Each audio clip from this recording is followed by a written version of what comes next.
In 3, 2, 1, we are live. I've just been notified that we're on live. This is wonderful. I hope a lot of you are going to be tuning in because it's going to be really quite an interesting talk. I know that I've been told that a person who is doing an introduction should not introduce herself or himself into the equation. However, I'm the boss right now, and I'm telling you that this is my first time where I'm using Zoom like this, and it's really quite an exciting addition to our armamentarium of how we can reach out to people in these troubled times. Anyhow, I will start by saying that it was my great pleasure a few days ago to meet Richard King at a coffee shop. He likes his coffee very dark, in case you ever want to make him a cup of coffee. Anyhow, it was very interesting to meet him and to hear some of his story, some of his points of view, and to learn more about mystery novels, which aren't the same as crime novels. This is a concept that I've just been introduced to, and it's quite interesting. I hope we get around to hearing Richard's explanation of the difference between the two, because that will also enlighten us all. As you know, tonight we're going to talk about Richard's 6th book on crime. It's called A Stab at Life. And let me tell you, when I started to read it, it got me by the first page, and I didn't put it down till the end, but I didn't realize how exciting it could be to hear a good crime story or a mystery story.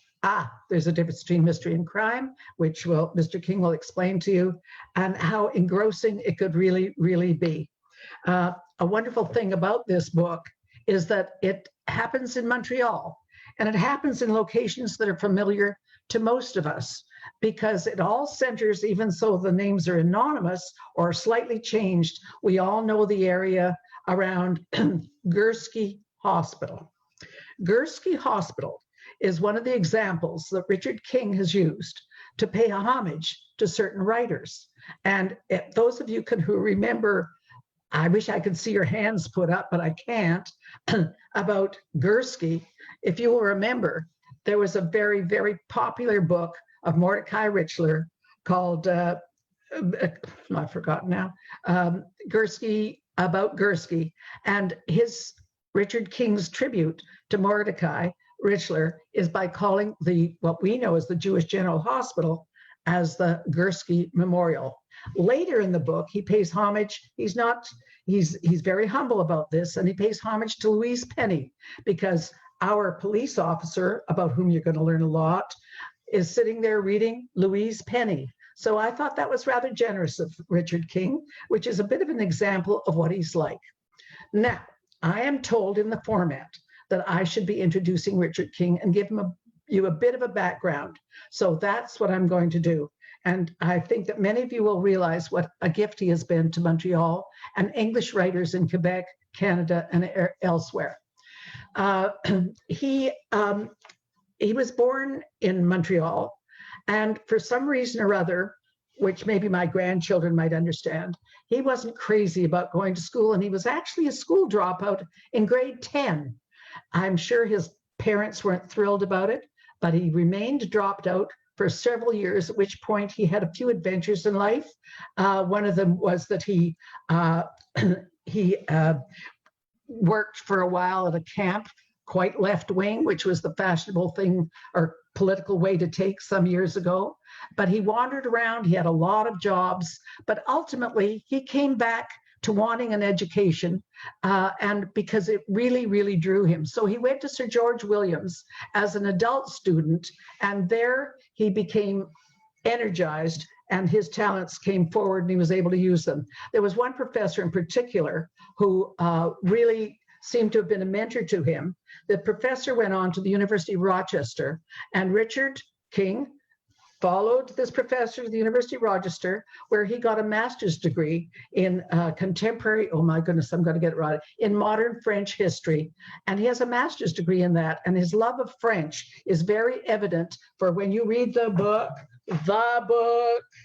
you will see how much French is used in it. One of the questions I asked Richard actually was that I found that there was a fair amount of French that the policeman spoke to other policemen, and the French itself was not translated. He was just, he expects us to understand it. It's rather basic French, and it helps the plot along. But I found that interesting because one of the questions I asked him was, did he find that an impediment to selling his books outside of Montreal?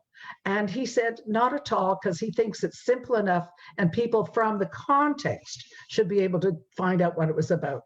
So here he has this master's degree in modern French history and decides to come back to Montreal, and is never happy unless he's reading a book or doing a book. He started working for Classics Bookstore, which I'm sure most of you have had some experience with years ago, who made a great contribution to books. They were the first ones to think about doing soft cover books. And he became first as a salesperson, and ultimately he helped expand the Classics network, even going as far as New York. Then things happened, and he and his partner, Mr. Penny, who's not related to our Louise Penny, found that there was a bookstore that was really having a hard time. It was the Mansfield Bookstore, located in a sub-basement just below Sherbrooke. On the Mansfield Bookstore was, you're right, on Mansfield. And he and his partner helped enliven that whole area. And actually, it came at a rather bad time, because it was around the time of the first referendum, and his English bookstore was suddenly losing a lot of clients as a lot of people took off for the 401 and elsewhere. But somehow or other, because of what they had to offer, and because they had these really terrific evenings, ultimately when they bought Paragraph, made Paragraph Bookstore up on McGill College, where they brought English authors, English writing authors, supported them, had vernissages. I'm sorry, Richard, the wine wasn't that good, but the evenings were really good, and kept the English authors in the public eye, and eventually the Paragraph became the great success it was.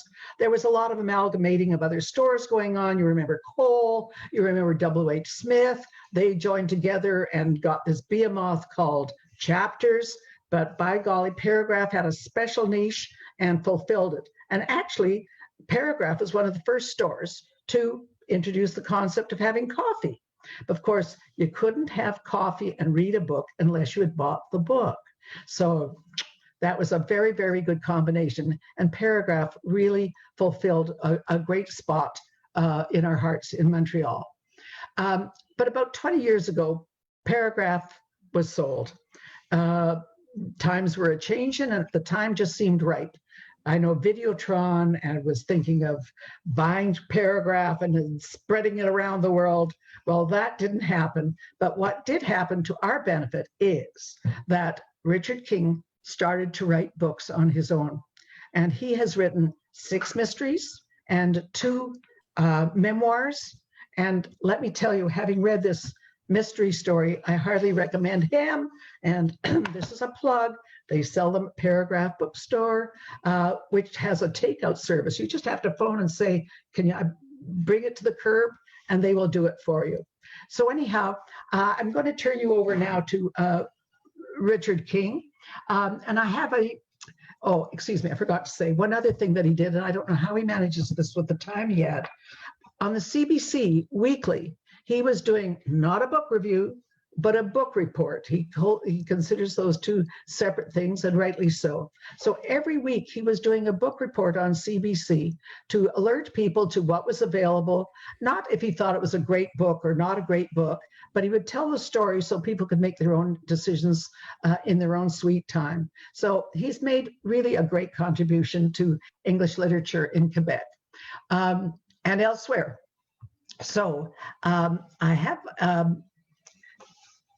a few questions that I'm going to pose to him for my edification and for your edification.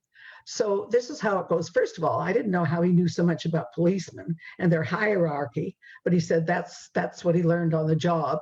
And also he knows an awful lot about emergency rooms, and I think at hospitals, and I think he's going to fill you in on that as well. So I'm now going to pose my first question. Mr. King, Richard, why did you start to write mysteries? I've always liked mysteries. Thank you very, very much for that fulsome introduction. I hardly merit it. I started reading mysteries when I was very young, like everybody else. I read the Hardy Boys. What attracted me to the Hardy Boys and to mysteries generally was that in an irrational world, that is a world where people get murdered, there's a cop. In the case of the Hardy Boys, it's Fenton Hardy and his two sons, who bring order out of chaos. And that's kind of what attracted me to the genre. I found it in a way very comforting at a time when my childhood was not all that comforting. It's also the reason I studied history, because historians can't make the world a rational place. What they can do is try and find a rational explanation for events, either the past or the present. So because I was an avid mystery reader, when it came time to think about writing, I only had one choice, which was to write a mystery novel. I like the genre because it imposes a discipline on the writer, which has pluses and minuses. You have to stick with, usually mysteries involve a murder. I suppose there are some that involve only other sorts of crimes, but usually there's a murder or two. There's a cop or a private detective who's brought in to solve it. There are red herrings, and ultimately they solve the crime. The good thing about it is you have that box you have to write in. If you're writing a novel without those rules, it can be very difficult because your characters now have to carry action, and you may get to a point where you don't know what happened next. Where in a mystery, something always happens next. Either there's a crime or a clue. And that's kind of why I like reading them, and why I like writing them, and why I watch them avidly on Netflix and Sundance and so on. In your book here, A Stab of Life, and I understand you're going to continue it, and I hope so, because there are a few loose ends which you always make you want to read the next book that you're going to write. It talks about a nurse and a policeman, Gilles Belchaz and Annie Linton. That's an unusual combo to be doing detective work together. How is it you got so interested in, how did you find the idea of a nurse to work with a policeman, a detective, excuse me? Yeah, great question. I was a volunteer in the emergency room at the Jewish General Hospital for just over 10 years. They put the volunteer program on hold during COVID. They were afraid we'd get sick or something. While I was at the hospital, I noticed that nurses have these amazing diagnostic skills that are no different than detective skills when it comes to solving a crime. Nurses would ask, and sometimes 2 questions, and they would know someone's entire medical history. I didn't hear much of what went on in the triage area because, for obvious reasons, it's private. But I remember a couple of situations, one where a nurse was about to ask a patient what medications they were on. And the patient mentioned one, and the nurse knew from that what the other 10 meds were. So in watching nurses perform these miracles on a minute-to-minute basis, I realized that they would make brilliant characters for a detective novel, and no one had ever done it before. Just about every other combination had been tried. There was one nurse that I became fairly friendly with. Her name is Maggie, and I modeled Annie Linton on her. And I see her every once in a while for coffee, and she told me that there are times when people refer to her as Annie, which I take as a great compliment. I don't know how she feels about it. I had asked you when we met whether any of the stories that you hear and see when you're doing working in the emergency department as a volunteer, if any of them inspire you to having ideas, and tell everybody what you told me. Actually, no. The emergency department in the Jewish General Hospital, and I think every other hospital, is like Las Vegas. What happens there stays there.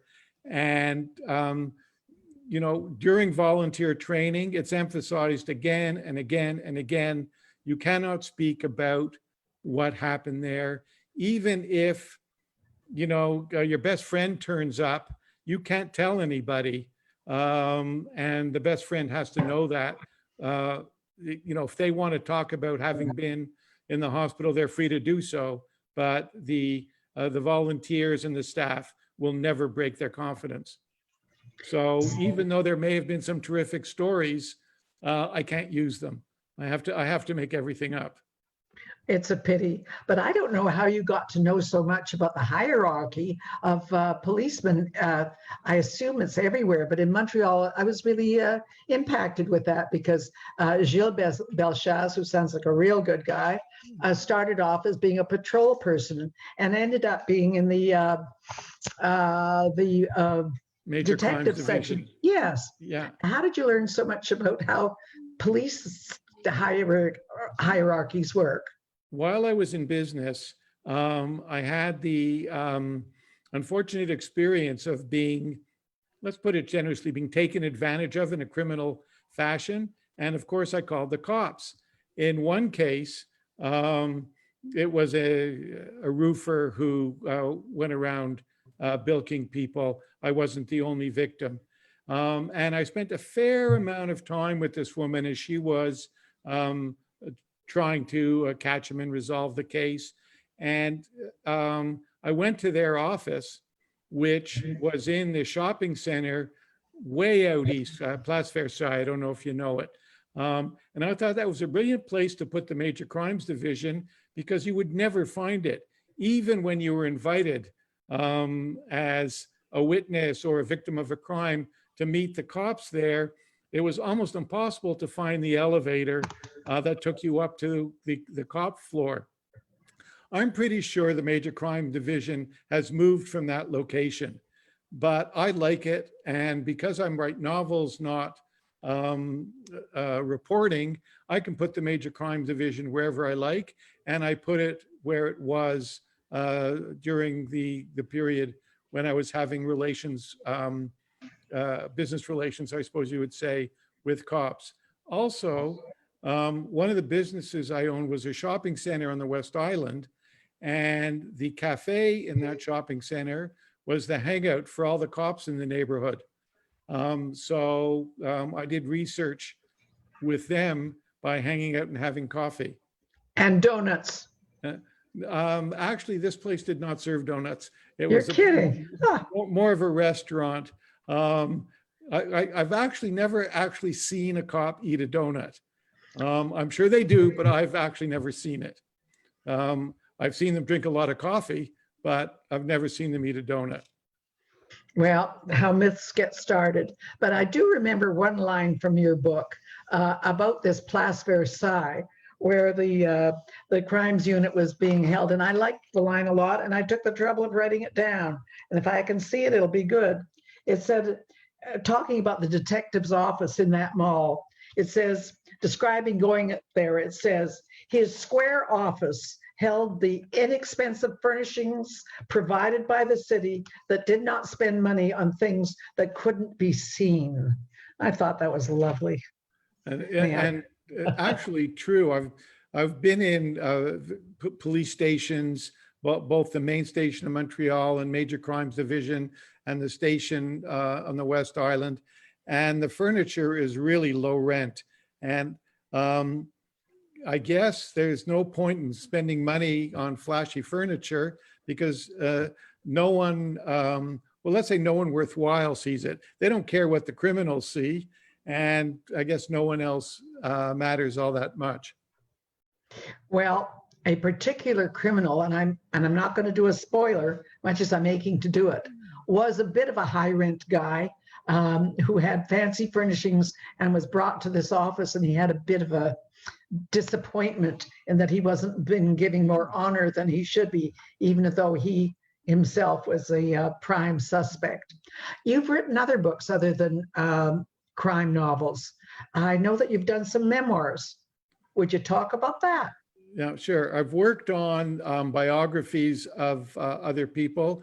The first one was called Wrestling with Life, the biography of George Reinitz, who told this amazing story.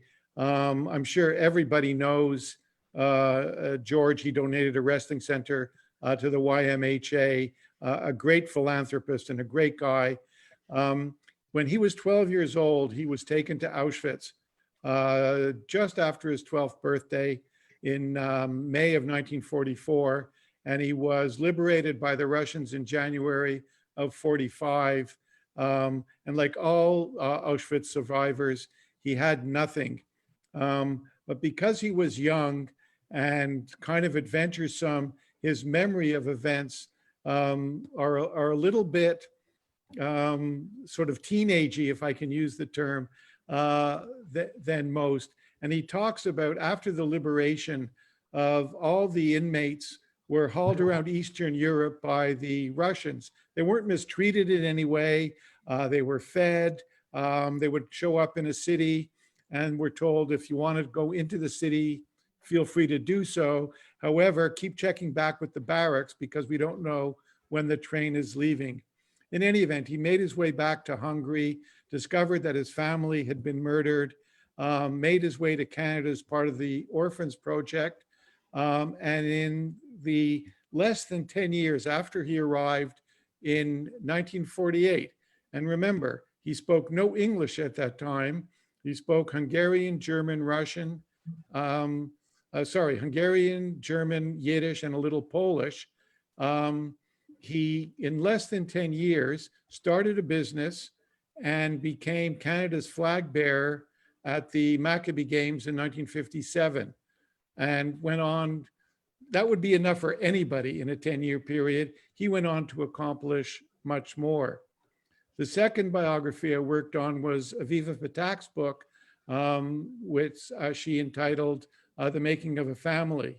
She was born in Lithuania, and when she was 1 year old, her parents realized that the Nazis were about to invade and worked out a plan of saving her life by buying a farm for a Gentile farmer on condition that he would hide Aviva on the farm disguised as one of his children, and after the war bring her back to Vilnius to be repatriated with her parents.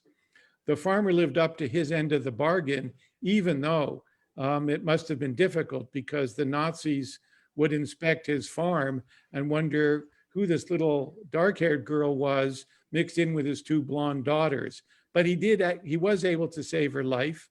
When he brought her back, he discovered her parents had been murdered by the Nazis, and the rest of the biography is how she found a family, made her way to Canada, and so on. So they're really working on the books with these two people was wonderful experience for me, but not possible to do dry-eyed. Their stories are so moving, and they were so brave, especially for someone like me who was born in Montreal in a hospital 2 days after the liberation of Auschwitz. And when I put those two dates together and realized what George had gone through on the 27th of January, 1945, and how I started my life in the comfort of a hospital, it really sort of has this terrible emotional impact on me. So it's an experience I thoroughly enjoyed and put my training as an historian to good use as well. So that's how you've been able to combine your two of your passions. Are you planning on writing any more books that are biographies, or, and I know you intend to do another mystery book, because you've got to help me find the answers to whatever happened to the policeman's daughter who was 15 and a little bit naughty, as some 15-year-old girls can be, I'm told. I'm a mother of two they were teenagers, and of course they were perfect. But I know that some people have 15-year-old daughters who give a problem, can be offer some problems. And so I hope you write another book so that I can find out the answer. By the way, I don't want to lose credibility during all this, because I was supposed to tell people that anybody who has a question, be it on Facebook or on Zoom, please do not hesitate, because we are going to take questions, and I'm sure that there will be some. Eddie is going to field them. In the meantime, just before we go any further, I know you did talk, this is my own particular interest, and I get to run this thing. So the difference, tell me about which crime writers and mystery writers really draw you in, and which ones repel you so you don't want to do them. Yeah, no, I know you mentioned earlier that Agatha Christie was the first who really did mystery stories where there is somebody who is murdered in it. That's different than a crime story. And then we pose the question, how about Conan Doyle and Sherlock Holmes? Well, I suppose what we take to be the modern mystery started with Conan Doyle. There had been others before, but everybody sort of starts there. And Sherlock Holmes was so popular that when Conan Doyle got tired of him and killed him off, he was attacked on the streets of London and had to bring him back. And I think most writers, I don't know this for a fact, I'm kind of surmising, that because of the excellence of the Conan Doyle stories and the popularity of Sherlock Holmes, there was kind of a dry period where not much was going on in the genre until Agatha Christie started. Dorothy Sayers, they were in England. In the United States, we had the Californians, Dashiell Hammett and Raymond Chandler, Rex Stout in New York, who kind of resurrected the genre, each in their own way. Agatha Christie novels are kind of, if you can talk about a murder mystery being upbeat, they're kind of upbeat. You have Hercule Poirot with sort of the Sherlock Holmes character with the little gray matter and so on, but they're not what you'd call dark mysteries. Some of her characters are downright cheerful. The Americans were a little darker, especially the Californians. Dashiell Hammett and Raymond Chandler were a little more noir. Rex Stout was kind of between them. His character was notably lazy, kind of modeled on Sherlock Holmes' smarter older brother, Mycroft. In fact, there was this guy, William Baring Gould, who wrote a quote unquote biography of Nero Wolfe, the Rex Stout character, and concluded that he was the illegitimate son of Mycroft Holmes. It's really fun to read these. This is fan fiction long before it was popular. So if you're interested in mysteries and have some time on your hand, find the William Baring Gould biography of Nero Wolfe. It's great fun. I can't say that there are any mystery writers that I don't like. I like them all for different reasons. I find the Nordic writers really, really dark, especially Stieg Larsson, who writes these complicated, the girl with the dragon tattoo and so on, super complicated stories that are like the genre from that part of the world, very, very dark. I kind of look hot and cold on those. I like Henning Mankell, frankly, a little bit better. Some of the Icelandic mysteries are also great fun because you don't know much about Iceland. I find that the French mysteries, essentially the Simenon, are a little moodier than the American and the British. Penguin just re-released all of the Simenon mysteries, and I'm reading some of them just for the pleasure of it. And not much happens when you compare it to an American novel where there's a lot of running around, a lot of aggressive talk. Life is much calmer. Maigret always has time for an Armagnac, and not much happens in the way we're used to novels on this side of the Atlantic, but they are wonderfully moody novels. Was wondering, I don't know how you manage all this with your time. You must have a very, very good optician, optometrist, and ophthalmologist to use your eyes so much. But in what you do you get around to watching very many interpretations of some of the mysteries and crime stories on television? Yeah, absolutely. I'm addicted to streaming TV. I think I subscribe to 3 or 4 services. Oddly enough, Netflix has a lot of great shows from all over Europe,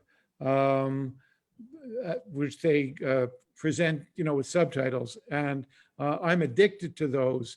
The best detective show I've ever seen was on Netflix. On Netflix, they called it Spiral. I don't know why. The French title was Engrenage. And I only caught the last season before Netflix removed it. And I've been writing them letters and emails that they have to bring back all the seasons. It was beyond excellent. And one of the things I really, really liked about it was in the last episode of the last season, these cops are chasing a terrorist all over Paris, a city I used to live in, and they're sort of signaling to each other on their cell phones, where are you? We have to come and rescue you. We have to catch the terrorist, et cetera, et cetera, et cetera. You know the genre. And one of them said, come quick, I'm on the corner of Rue de Guerre and Gassendi, which was the corner I lived on when I lived there. I fell over. So if anybody has any pull with Netflix, have them bring back what they called Spiral, what the real name is Engrenage. It's not even a translation. Engrenage means gears. But anyway, that's the Netflix translators did it for a reason. And watch all the Northern crime shows and political shows on Netflix. They're really, really good. From a personal point of view, when I need comfort food, I like macaroni and cheese. That just makes me feel good. Yeah, and I got through college on that. But my comfort television, once in a while when I'm in need of a little comforting and time, that I can watch while I'm eating my macaroni and cheese, is Angela Lansbury in Murder, She Wrote. There are a lot of murders, but there's never a drop of blood. And that's very nice when you're eating macaroni and cheese. But I find that, and Columbo, and some of those golden oldies where there was no blood, no gore. But the contemporary ones are much more visual about how the evil deed was actually done. And some of that can be off-putting, but we're getting used to that too. I agree with you. Personally, I prefer the older kind. With Agatha Christie, she didn't spend a lot of time describing the goriness of murder. Neither did Conan Doyle. The fact that it was done was in itself bad enough. Even Rex Stout, who's a little more modern and of course American, didn't spend a lot of time on the the anatomy of a body being hacked up and so on. And I write more in that style. In fact, 3 of the reviews of A Stab at Life made the same point, which I suppose I should have been insulted, but I actually found it amusing. And it was this. One of them must have read the others because they all said the same thing. King can't decide whether he wants to write a cozy or a police procedural. They're 2 different subgenres. In actual fact, King can decide what he wants to write, and I want to write both. I don't know why they thought I didn't know what I was doing. I wrote the books on purpose. And in the second book that will come out in April of next year with Annie and Gilles, where we learn a little more about Gilles' daughter, Emily. Does she find direction in life? Both Annie and Gilles, I should point out, are single parents. And the daughters, they each have a daughter. The daughters are very different. Emily Belchasse is a little bit lost. She's more of a rebel. Gilles and his ex-wife are often called into the principal's office. In other words, her life mirrors my own. My father spent more time than I care to imagine defending me to various principals, whereas Annie's daughter, Pamela, is a little more driven. She's focused on becoming a doctor, and Annie worries about the fact that she doesn't have enough of a social life. She's not rebellious enough. She's working too hard on her studies so she can ace every course she takes. You're disappearing there, Delores. Yeah, my modern times, my telephone is ringing. Oh dear. We've lost Delores. I'm lost. You're back. I'm back. Oh, thank goodness. I'm back. We do have somebody who's written in a question. Eddie, are you there? Casey, I am indeed, yes. And I see that there's a question on the chat line. Let's just see if there is. Oh, okay. Well, at the moment, I'm not seeing any, but I'd just like to remind people, of course, if they want to submit by chat via Zoom or, of course, through Facebook, they can do that because we still do have some time. Also, by the way, so far, I'd like to say really entertaining talk. And thank you, Richard, and Delores as well. For you folks out there, I'm just the tech director for this, work for the library. Delores Rosen is a member of the English Programming Committee for our library, and fantastic conversation so far. So again, if people want to submit any questions, please feel free to do so. We still have plenty of time. Perhaps it would be helpful if I told a little bit about the novel just from the beginning, so the listener will understand how the characters are introduced. It starts off with Gilles Belchasse and his partner Nicole Bélanger, who are both on patrol. This is before Gilles becomes a plainclothes detective, and they take their supper break by parking in the shade of a park in the Van Horn area of Montreal. The park is at the Mackenzie King Park, but I've named it the Kennedy Park because I kind of moved it around. And I don't want to give Mackenzie King any more attention than I absolutely have to. While they're having their dinner, Gilles is studying for his detective exams, but his partner notices that there are a bunch of kids in the park who are clearly dealing drugs. And because they're cops, they have no choice but to intercede. So they do. And there's, I guess, half a dozen kids there of typical of the neighborhood of various races and ethnicities. There's an Asian kid sitting on the bench eating from a McDonald's bag, and there's another McDonald's bag next to him, which clearly contains the marijuana. Gilles says, "What's in the bag?" He says, "Fries, you want one?" In other words, the kind of smart-ass stuff a teenager would do. Gilles gets a little more insistent on seeing what's in the other bag, in other words, the inventory, and the kids get a little more aggressive. One of them pulls out a gun. The Asian kid who's sitting on the bench, who's kind of the ringleader, tells the kid with the gun to put it down. He's just going to make things worse. He knows it's not that serious.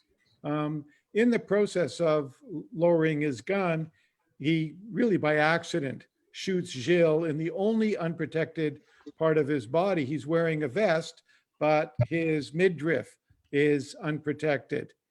He's rushed to the hospital where Annie Linton is the triage nurse.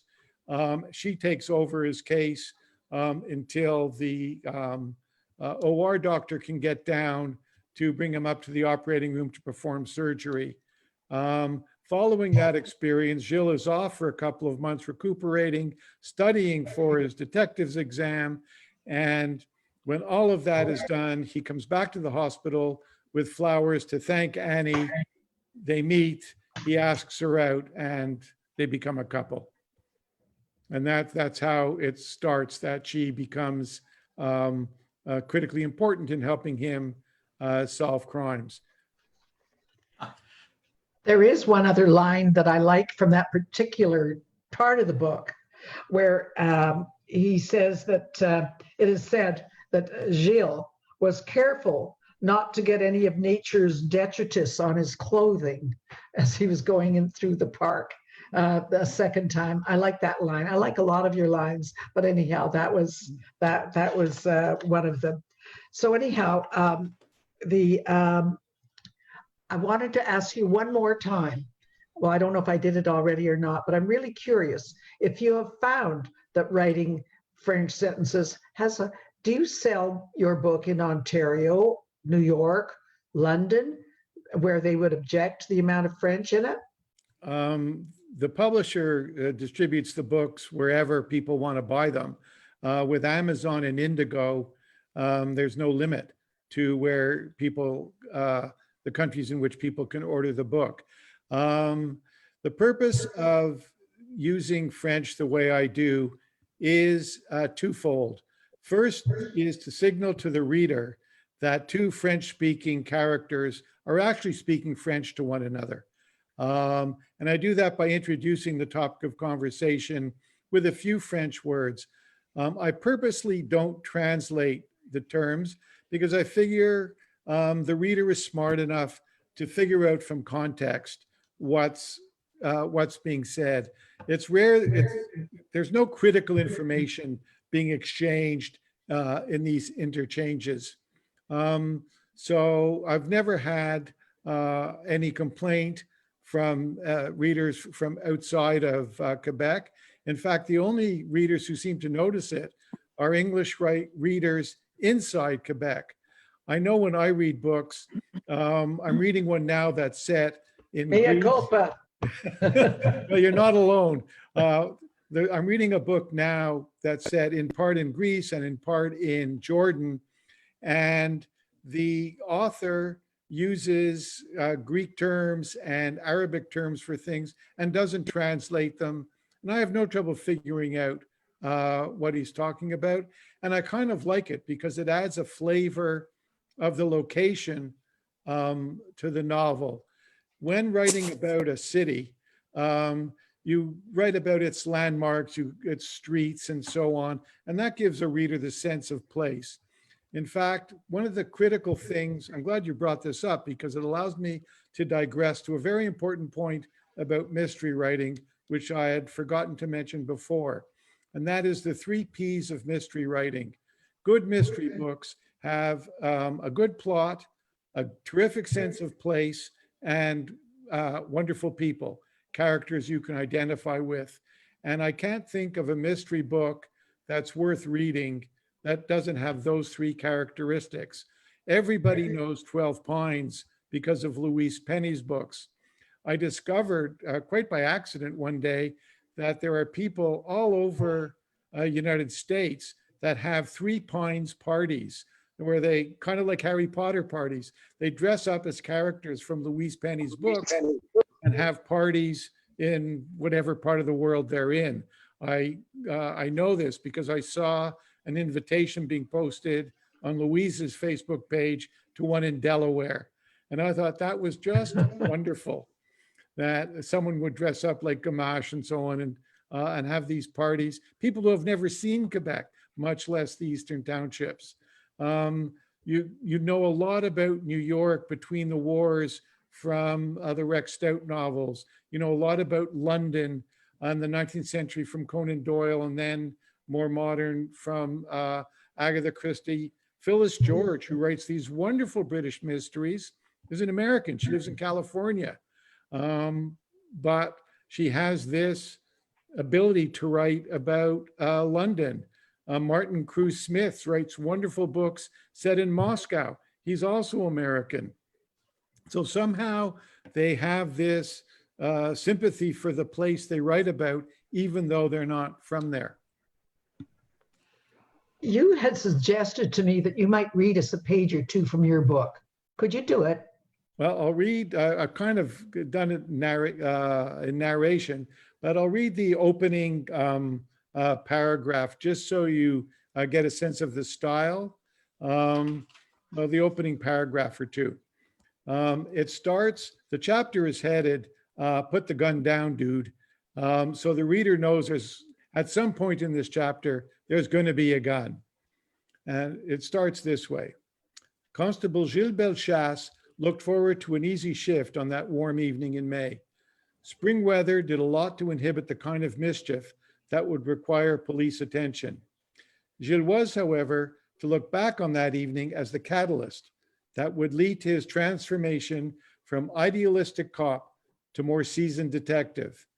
He was partnered with Nicole Bélanger, and their job was to patrol a sprawling neighborhood in Montreal's West End that was one of the most diverse in Canada, both culturally and linguistically. Of course, English and French-speaking Quebecers were an important part of the mix as well. The patrol area, Côte-des-Neiges, included the Université de Montréal, and the students living in that quartier represented every French-speaking country in the world. The spiritual mix was diverse too, but there was little religious discord. Muslim and Jew, Protestant and Catholic, Hindu, Buddhist, and the rest all got along and lived in peaceful coexistence.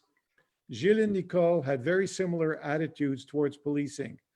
Like Nicole, he was a cop who was a social worker at heart and would rather resolve disputes than make an arrest. Plus, Gilles didn't make snide remarks about women on the police force or tell sexist jokes. This meant that he and Nicole could focus on doing their jobs for the 8 hours they spent together. And that gives you an insight into Gilles' character. Now,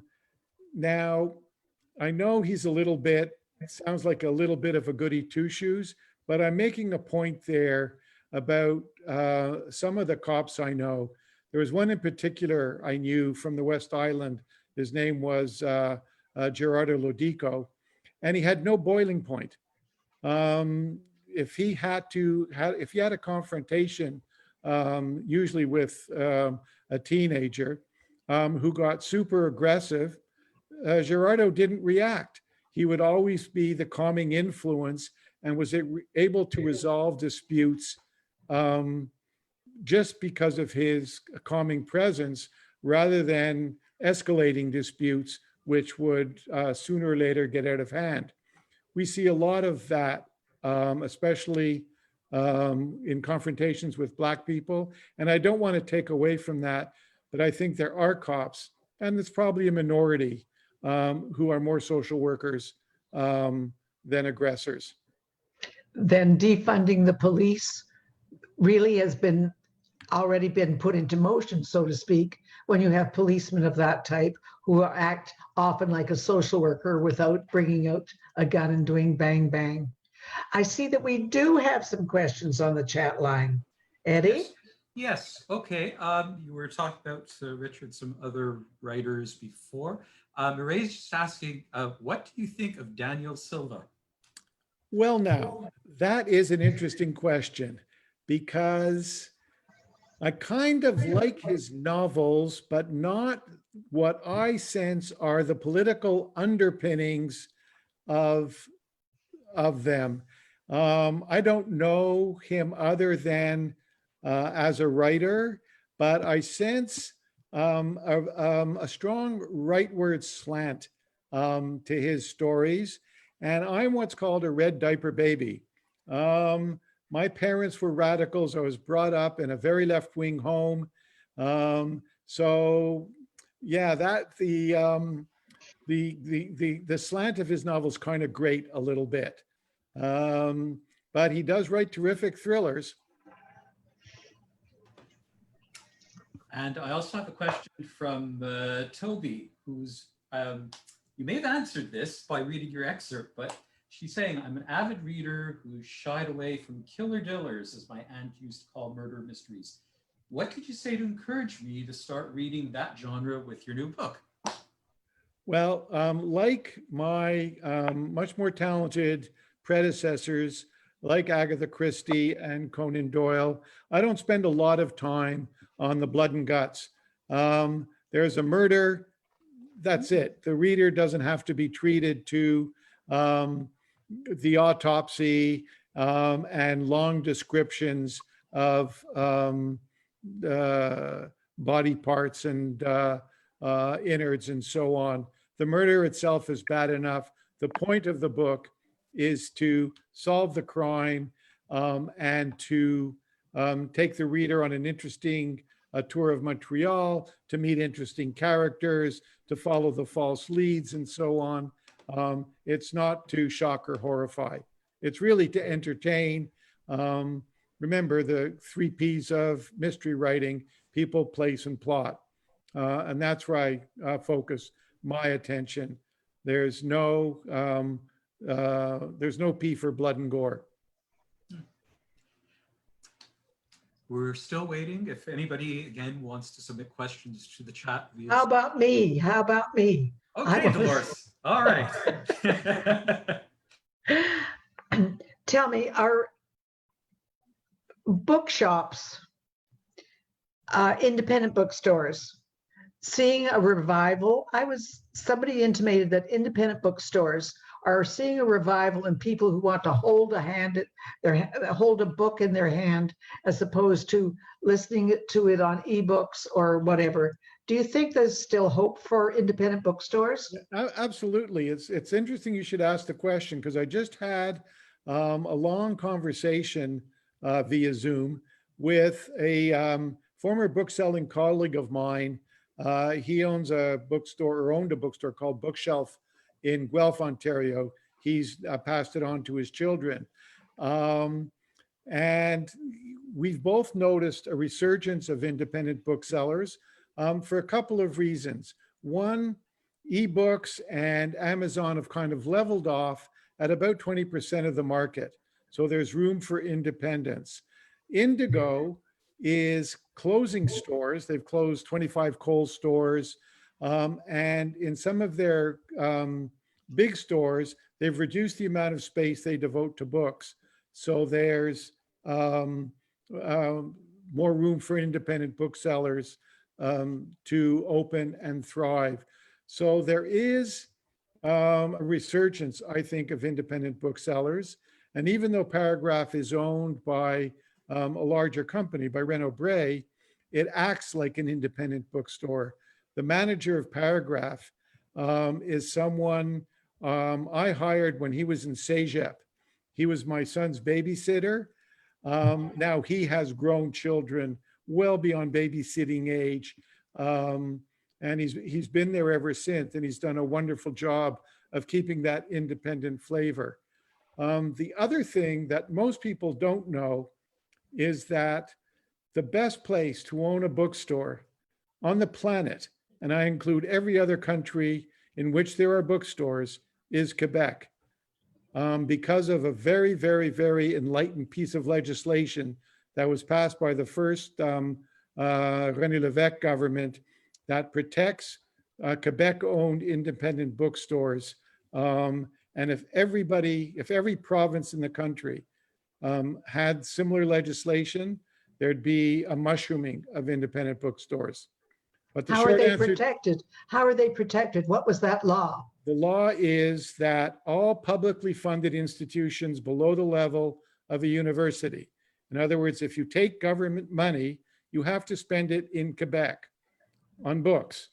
And the only place you can spend it are in bookstores that are 100% owned by Canadians, who are 100% resident in Quebec. There are no loopholes.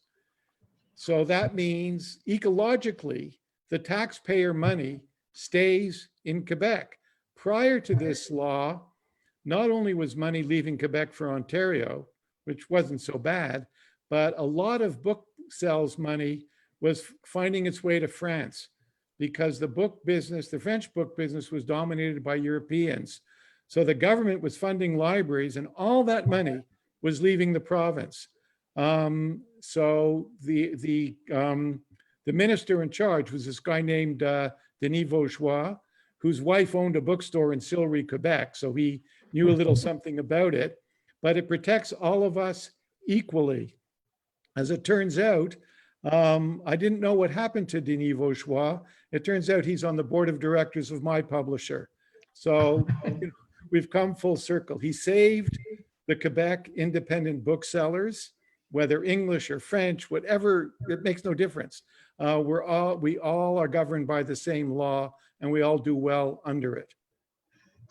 Well, that is very heartwarming to hear. I was hoping that people who have not always been big readers, I understand that Costco has done terrifically well during this pandemic period because they have a lot of books and because you could go into Costco, whereas for a while you couldn't go into a bookstore, that books really are one of the hottest items that Costco sold during the pandemic.